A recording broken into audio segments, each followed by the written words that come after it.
parents, it's Kristen Tortorella, the junior high pastor here at North Coast in Fallbrook.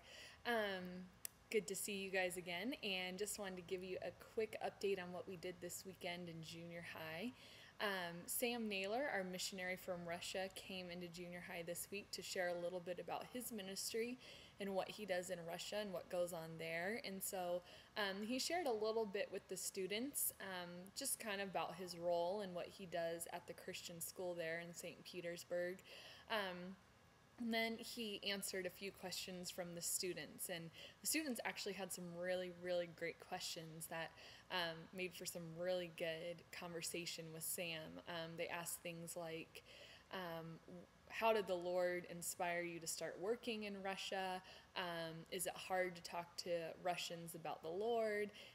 Some really great questions. And so I think it was a neat experience just because it kind of broadened maybe their horizons a little bit, helped them to think of what religion is like in other countries and the oppression there and difficulties with that.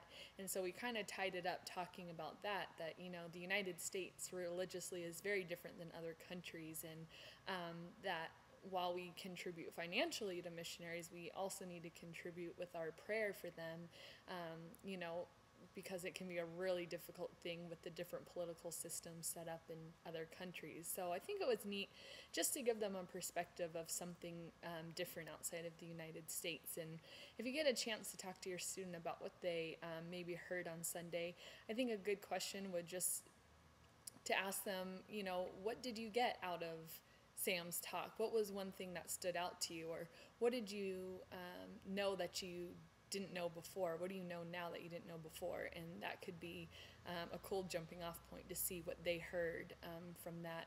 And also just, you know, maybe get the ball rolling on talking about religion in other countries and the persecution that's involved, and how we're so lucky here in the United States and so blessed to have such freedom. And just I think it's neat for students to start getting kind of a global perspective on things, and to be aware of things going on in other parts of the world. So hopefully those can be cool jumping off points. Short and sweet today, so we will see you next week.